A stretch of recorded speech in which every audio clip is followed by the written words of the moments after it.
ఉన్నది కూటమి ప్రభుత్వమే, కానీ హవా మొత్తం వైసీపీదే అక్కడ. ఎందుకు అలా జరుగుతోంది? కారణాలు ఏవై ఉంటాయి? అటు నుంచి ఇటు ఆపరేషన్ ఆకర్ష్లో ఫుల్ జోష్ కనిపిస్తోంది. కానీ ప్రత్యర్థి పార్టీని కట్టడి చేయటంలో ఎందుకంత ఫెయిల్యూర్? కూటమి పార్టీలోని వేరు కుంపట్లే ఇందుకు కారణమా? ఇంతకీ ఎక్కడిది పరిస్థితి? తెలియాలంటే వాచ్ ఈ స్టోరీ.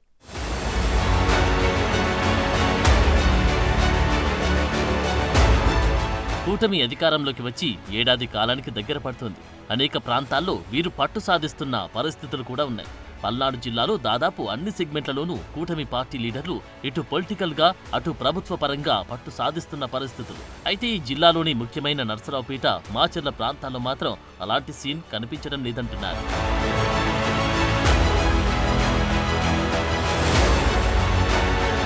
పల్నాడు జిల్లాలోని అన్ని నియోజకవర్గాల్లో టీడీపీ లీడర్లు తమదైన స్టైల్లో పార్టీ క్యాడర్ని పటిష్టం చేసుకునే యత్నం చేస్తున్నారు. ప్రతిపక్ష నేతలను సైతం ఇటువైపునకు ఆకర్షితులను చేయడంలో విజయం సాధిస్తున్నారు. అయితే నర్సరావుపేటలో మాత్రం కూటమికి అనుకూల వాతావరణం ఏమంత గొప్పగా కనిపించడం లేదంటున్నారు. గత ఎన్నికల టైంలో టీడీపీ ఇక్కడ గెలిచినా ప్రస్తుత పరిస్థితులు మాత్రం వైసీపీకే అనుకూలంగా కనిపిస్తున్నాయి. వివిధ ప్రాంతాల్లో వైసీపీ కంటే కూటమి పార్టీలే పటిష్టంగా ఉంటే ఒక్క నర్సరావుపేటలోనే ఇలా ఎందుకు జరుగుతుంది అన్న చర్చ నడుస్తుంది. ఇక్కడ కూటమి పార్టీల అంతర్గత వర్గాల్లోనూ ఈ చర్చ జోరుగానే సాగుతుందట.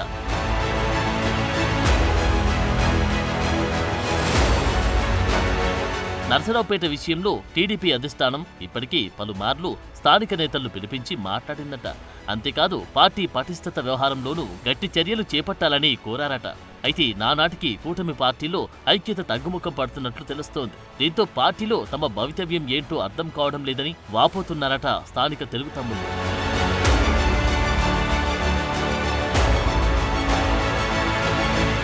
ఎందుకు కారణం ప్రస్తుతం ఎమ్మెల్యేగా ఉన్న అరవింద్ బాబు తీరేనంటున్నారు.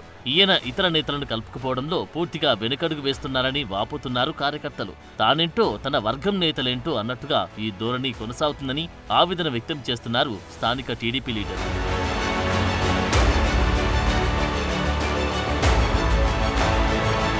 పైకేమో మనమంతా ఒకటేనంటారట.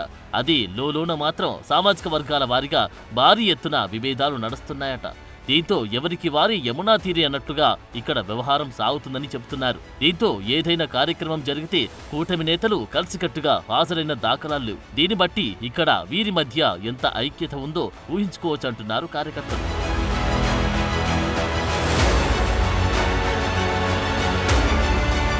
నర్సరావుపేట ప్రస్తుత పరిస్థితులు ఎలా ఉన్నాయో చెప్పడానికి ఇటీవలి ఎంపీపీ ఎన్నికలే ఒక ఉదాహరణగా చెబుతున్నారు విశ్లేషకులు. పార్టీ సంగతి అటుంచి తన వర్గాన్ని కాపాడుకోవడంలో మాజీ ఎమ్మెల్యే గోపిరెడ్డి శ్రీనివాసరెడ్డి విజయవంతం అవుతున్నారని అంటున్నారు. వైసీపీ నిర్వహించిన ఫీజు పోరులో గోపిరెడ్డి స్థానిక విద్యార్థులను మొబిలైజ్ చేయడంలో గొప్పగానే సక్సెస్ సాధించారన్న మాట వినిపిస్తోంది.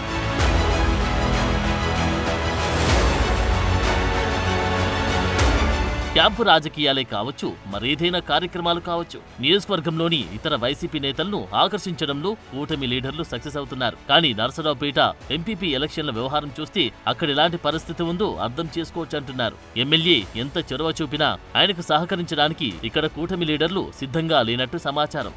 పార్టీ ఒకటే కాని వర్గాలు మాత్రం 2-3గా ఉన్నట్టు తెలుస్తోంది. దానికి తోడు కూటమిలో వివిధ పక్షాలు ఒకే వేదికపై రావడానికి ఇష్టత చూపకపోవడంతో వైసీపీ తన హవా కంటిన్యూ చేస్తుందట.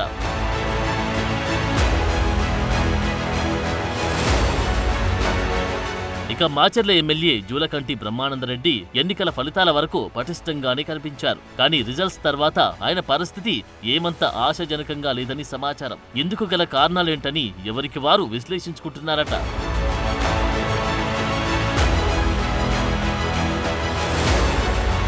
రాజకీయంగా ప్రభుత్వ పరంగా ఇతర ప్రాంతాల్లో కూటమి పటిష్టత ఎలాగున్నా మాచర్లలో మాత్రం తీవ్ర నిరాశజనకంగా ఉన్నట్టు తెలుస్తోంది. సొంత పార్టీ కార్యకర్తలే తీవ్ర నిరాశ నిస్పృహలు కనబరుస్తున్నట్టు తెలుస్తోంది. ఎమ్మెల్సీ ఎన్నికల్లో టీడీపీకి మెజార్టీ తీసుకురావడంలో మాచర్ల నియోజకవర్గం మంచిగానే సక్సెస్ సాధించింది. కానీ స్థానిక రాజకీయ స్థితిగతుల్లో పట్టు సాధించడంలో మాత్రం ఇంకా వెనుకంజలోనే ఉన్నట్టు అంచనా వేస్తున్నారు.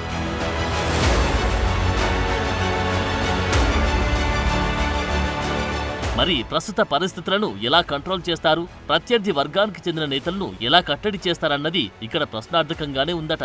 అసలే కూటమి అంటే ఏకపార్టీ కాకపోవడం, టీడీపీలోనూ రకరకాల వర్గాలుగా తయారు కావడంతో సమస్య జటిలంగానే ఉన్నట్టు అంచనా వేస్తున్నారు.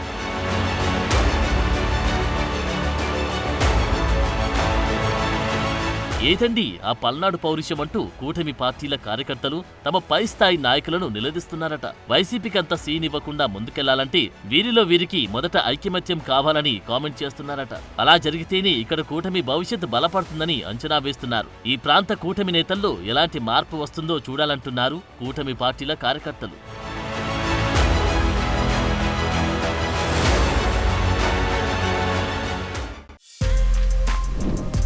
For more videos like this, subscribe Big TV channel.